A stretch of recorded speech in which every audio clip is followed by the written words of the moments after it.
What if I told you that your problem isn't that you're a failure, but that you think too much? Many of us have brilliant minds, ideas that could change the course of our lives and the lives of those around us. We read, we learn, we plan, we optimize, but we don't take action. On the other hand, we see people we know for a fact have fewer capabilities than us. People who didn't read half the books we read, and yet they are achieving terrifying success. There is one single reason, scientific and psychological, that makes smart people always fall behind while average people pull ahead. And I'll tell you what it is shortly, because the answer will completely change how you view yourself. Welcome to the series, Why Don't You Move, Even Though You Know? In this episode, we will dismantle the curse of intelligence. Let's go back in time to the year 1921. Psychologist Lewis Terman at Stanford University decided to prove to the world that highly intelligent children are the ones who will rule the world. He tracked 1,500 genius children, known as the termites, for decades. He waited for them to become billionaires, world leaders, and history makers. But the result? The vast majority of them lived very ordinary, incredibly safe lives. They became standard accountants, mid-level managers, regular employees. They didn't change the world. They just existed. And the funny part? There were 2 children Terman rejected from the study because their IQ wasn't high enough to be considered genius. They grew up and both won the Nobel Prize in Physics. Why did this happen? And here we arrive at the first truth. Smart people don't fail because they are stupid, but because they see things that others don't. The smart person sees all the possibilities. And because they see all the possibilities, they see all the risks. Your brain is a supercomputer. When you give it an idea, it immediately runs a simulation of everything that could go wrong. It tells you, what if the economy crashes? What if the algorithm changes? What if my friends mock me? What if I'm just not ready yet? So you enter a state that science calls analysis paralysis. You don't need me to explain this to you. You've already lived it. Remember that project you planned for months? You bought the domain name, you designed the logo, you researched the competitors, and then you abandoned it because you felt it wasn't perfect yet. This phenomenon is rooted in what psychologists call the burden of potential. If you were a smart kid, society, your parents, and your teachers constantly told you, "You are so smart. You have so much potential." You might think that's a compliment. It's not. It's a trap. Dr. Carol Dweck tells us in her studies on the fixed mindset that praising intelligence programs the smart person to protect their image at all costs. Your identity becomes built on being the smart one. And what is the greatest threat to a smart person? Looking stupid. So, you become terrified of trying something new.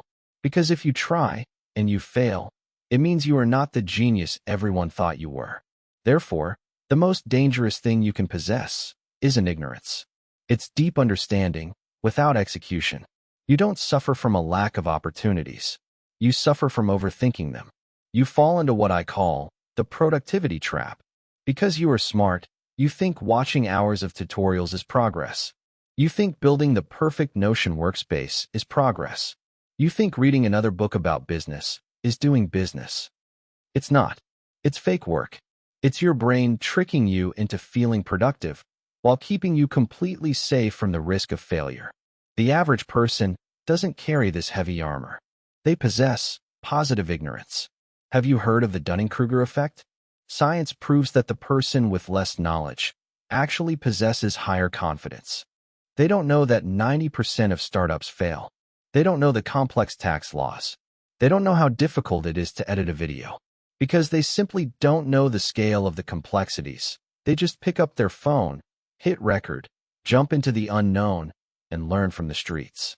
And this brings us to the social cost of intelligence. The ego. Smart people are obsessed with being sophisticated. You are afraid of looking cringe. If you post a video and it gets 0 views, your smart brain tells you, delete it immediately. People are laughing at you. But the average person? They don't care about looking sophisticated. They care about results. They will post a terrible video, look foolish, learn from it, and post a slightly better one the next day. While they are building an audience, you are still writing the script for your first video, trying to make it a masterpiece that no one will ever see. And here, we discover another trap that swallows smart people, the trap of idea abundance, or the shiny object syndrome. The mind of a smart person is a machine that never stops generating creative ideas. And this, unfortunately, is a fatal weakness. Why? Because the less intelligent person enters into long spirals of thought and exerts tremendous effort to arrive at just one good idea. And because they worked so hard to find this single idea, they sanctify it. They hold on to it for dear life, and they pour absolutely all their focus into executing it to the very end without distraction. But the smart person? For the smart person, ideas fall from the sky like rain. You start executing an excellent idea. The beginning is fun, it's exciting. But then, you hit the messy middle, the part where it gets boring, the part where the dopamine drops and the hard work begins. Right at that moment of frustration, another idea flashes in your head. A new idea that seems better, faster, and much more exciting. So what do? You abandon the first idea and you jump to the second. Let me bring the picture closer to you. Imagine you are standing in a very long, very slow line to reach your ultimate goal. You stand in this line, you get bored. Then you look to your right and see another line that seems to be moving faster. You leave your spot and move to the new line. The moment you stand in it, you look back and you are surprised that the old line, the one you were just in, has suddenly started moving quickly. So you feel a rush of regret and you move to a third line. The result? You are stuck in the cycle of transitioning. You are exhausting yourself. You are moving all the time, but you haven't taken a single step forward. You are addicted to the dopamine of starting and allergic to the discipline of finishing. While the average person stood in their first line patiently, they didn't look left or right because they didn't have a dozen other brilliant ideas to distract them. They embraced the boredom, so they reached the end and they succeeded. This terrifying distraction leads us to a painful truth. Let me ask you honestly, how many million-dollar ideas have died in your head and never saw the light of day? Let me tell you something you might not like. You don't suffer from a lack of intelligence, nor from a lack of resources. You suffer from something far more dangerous. You are waiting to feel ready. And in the meantime, someone with less knowledge than you started, focused on one single idea, survived the boring middle, learned from their embarrassments, and progressed, and is now living the exact life you were only thinking about. This person who pulled ahead of you didn't win with their intelligence. They won with something else entirely. Researcher Angela Duckworth spent years studying cadets at the United States Military Academy at West Point. It's one of the toughest training programs in the world. She wanted to know, who survives the grueling training? Is it the ones with the highest SAT scores? The strongest athletes? No. The only factor that predicted success was grit, passion, and perseverance for long-term goals.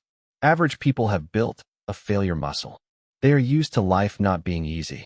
They didn't get straight A's in school. They had to struggle. So when life punches them in the face, they get right back up. While the smart person, who is used to always being first, who sailed through high school without studying, collapses at the first real blow because their failure muscle has never been trained. The harsh truth? The world doesn't reward the smartest. The market doesn't care about your IQ. It rewards the one who shows up, focuses, ships the product, and keeps going.